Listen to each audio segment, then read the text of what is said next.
अध्याय 7 कैसे बना शक्तिमान। एक बार की बात है कि गुरुकुल के आश्रम के पास एक बालक को झील में डूबने से बचाने के लिए एक शक्तिशाली व्यक्ति वहां पहुंचा। उसने बालक को बचाकर झील के किनारे पहुंचाया। सब बच्चे अपने साथी को देखकर दौड़ पड़े और चिल्लाए, शक्तिमान शक्तिमान, वो देखो शक्तिमान। शक्तिमान ने उनसे कहा, बच्चों, यदि तैरने की जानकारी ना हो तो झील में मत कूदो। आज तो मैंने तुम्हारे साथी को बचा लिया, लेकिन भविष्य में कुशल प्रशिक्षक की मदद से ही तैरने की शुरुआत करना।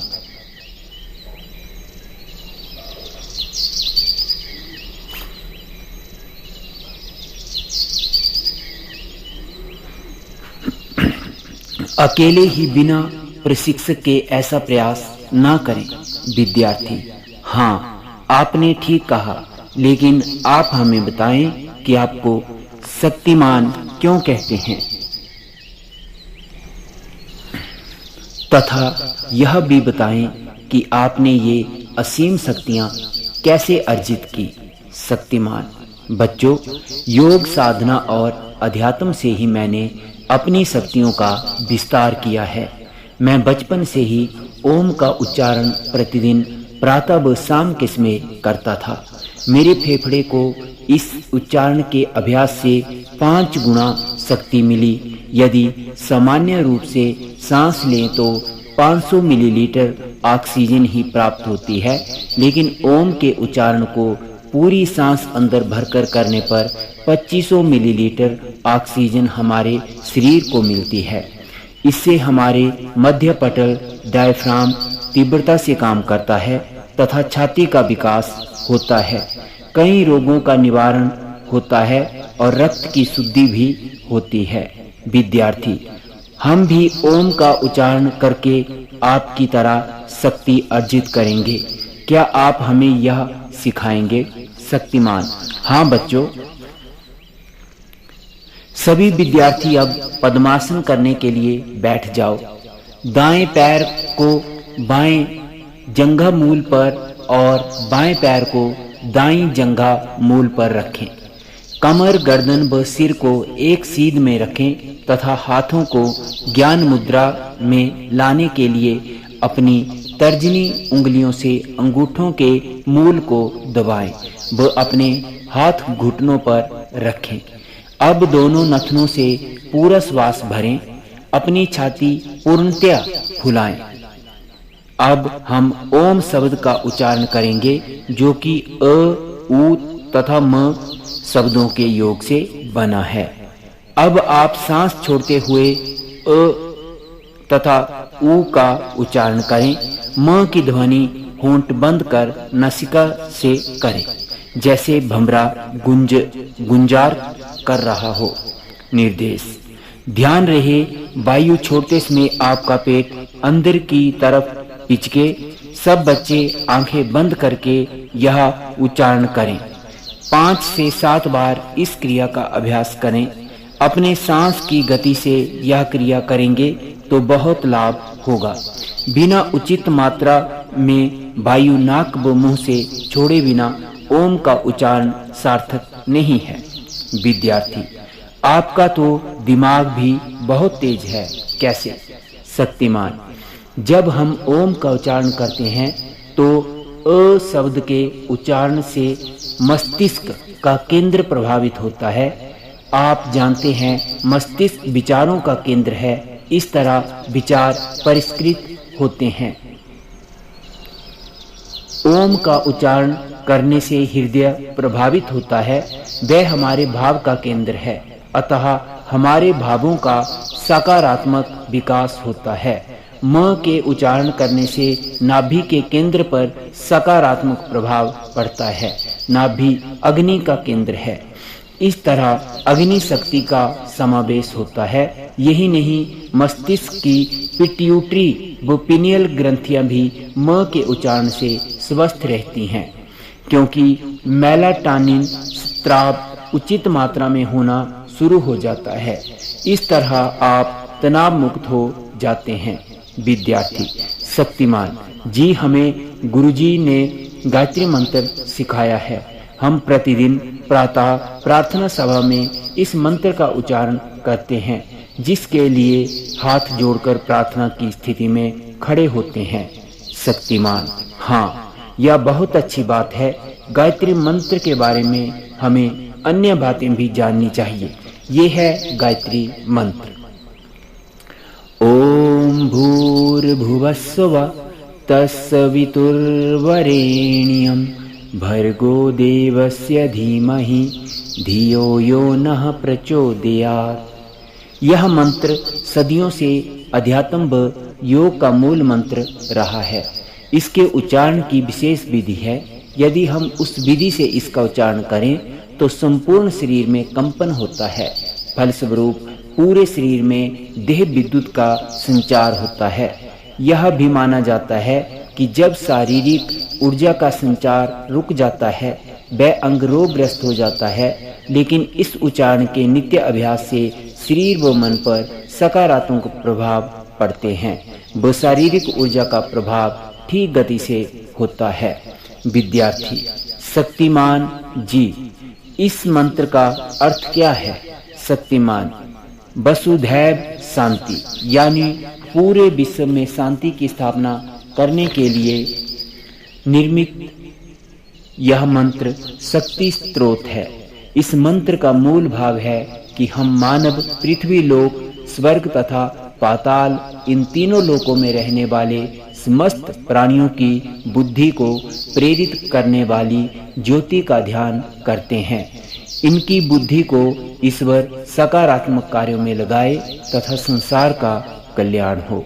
सूर्य की वह ज्योति हम सभी की बुद्धि को प्रकाशित करे एवं हमारी बुद्धि को अच्छे मार्ग की ओर प्रवृत्त करे।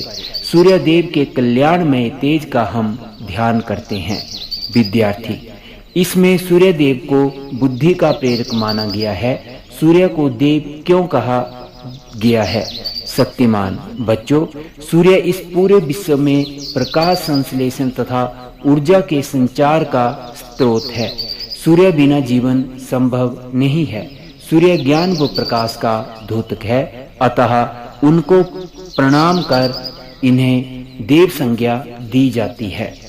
विद्यार्थी शक्तिमान बनने के लिए हमें कुछ और जानकारी भी दें। शक्तिमान बच्चों, योग मेरी शक्ति का स्रोत है। आप सूक्ष्म क्रियाओं के द्वारा शरीर के हर अंग को शक्तिशाली बना सकते हैं।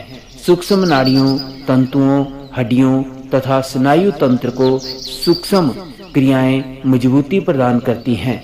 इस कारण मानव की आयु में वृद्धि होती है। इसके अलावा सुषुप्त शक्तियां जागृत होती हैं। विद्यार्थी क्या सूक्ष्म क्रियाओं से हमारा सूक्ष्म शरीर भी प्रभावित होता है? शक्तिमान हाँ, सूक्ष्म क्रियाओं द्वारा हमारा सूक्ष्म शरीर निश्चित तौर पर प्रभावित होता है। सूक्ष्म शरीर 17 तत्वों से मिलकर बना है। इनमें 5 ज्ञानेंद्रियां आंख, कान, नाक, जीवा व त्वचा, 5 कामेंद्रियां बाक, पाणी, पाद, उपस्थ एवं गुदा, 5 प्राण, प्राण, अपान, समान, उदान तथा व्यान सहित मन तथा बुद्धि शामिल है।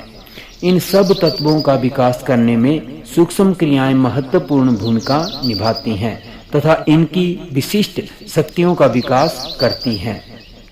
विद्यार्थी क्या सूक्ष्म क्रियाएं हमारे स्थूल शरीर को प्रभावित करती हैं?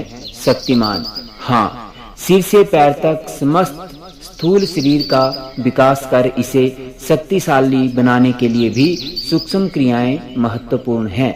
अंग विशेष के रोगों का निदान करने में भी ये सहायक हैं। वह देखो आपके गुरुजी भी आ गए। प्रणाम गुरुजी, या कहकर शक्तिमान ने गुरु के चरण स्पर्श किए। गुरु धन्य हो शक्तिमान, मुझे गर्व है कि तुम मेरे शिष्य हो। तुमने आदर्श शिष्य के हर संस्कार को अपनाया है। गुरु का आदर तुमने सदैव किया। तुमने योग व साधना से मानवता की अपार सेवा की है। तुम्हारा कल्याण हो।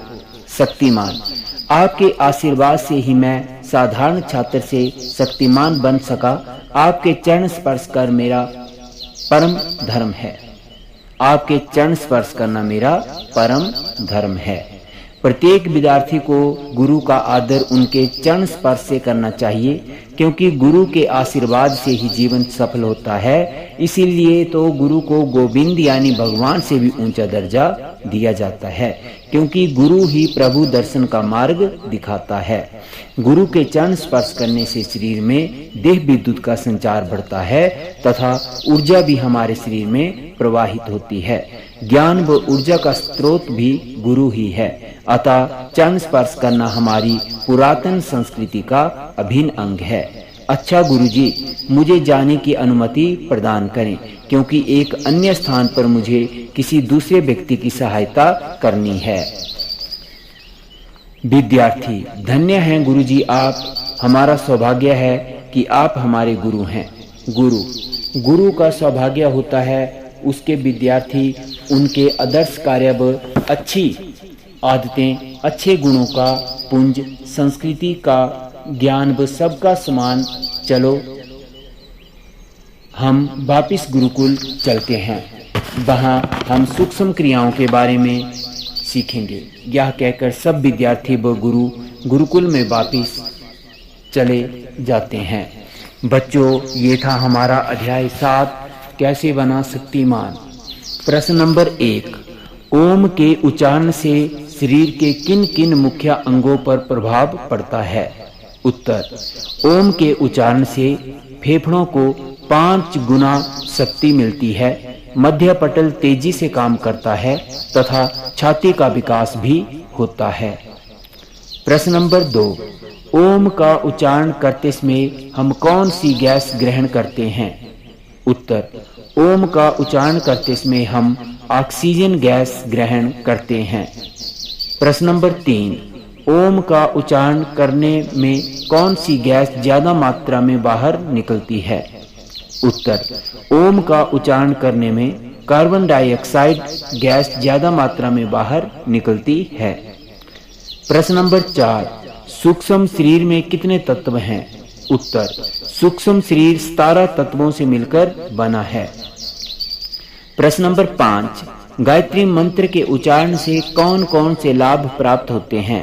उत्तर: गायत्री मंत्र के उच्चारण से एवं नित्य अभ्यास से शरीर और मन पर सकारात्मक प्रभाव पड़ता है तथा शारीरिक ऊर्जा का प्रभाव ठीक गति से होता है। प्रश्न नंबर 6, 5 ज्ञानेंद्रियों तथा 5 कामेंद्रियों के नाम लिखो। उत्तर: ज्ञानेंद्रियां आंख, कान, नाक, जीवा तथा त्वचा। कामेंद्रियां वाक, पाणी, पाद, उपस्थ एवं गुदा। प्रश्न नंबर 7, क्या सूक्ष्म क्रियाएं हमारे शरीर को प्रभावित करती हैं? उत्तर: हाँ, सूक्ष्म क्रियाओं से हमारा सूक्ष्म शरीर निश्चित तौर पर प्रभावित होता है। सूक्ष्म शरीर में व्याप्त सभी 17 तत्वों के विकास में सूक्ष्म क्रियाएं महत्वपूर्ण भूमिका निभाती हैं। प्रश्न नंबर 8, गुरु तथा अपने से बड़ों के चरण स्पर्श करने से हमें क्या लाभ मिलता है? उत्तर: गुरु तथा बड़ों के चरण स्पर्श करने से शरीर में देह विद्युत का संचार बढ़ता है तथा ऊर्जा भी हमारे शरीर में प्रवाहित होती है। ज्ञान और ऊर्जा का स्रोत भी गुरु ही है। अतः चरण स्पर्श करने से मानव को लाभ ही लाभ प्राप्त होता है।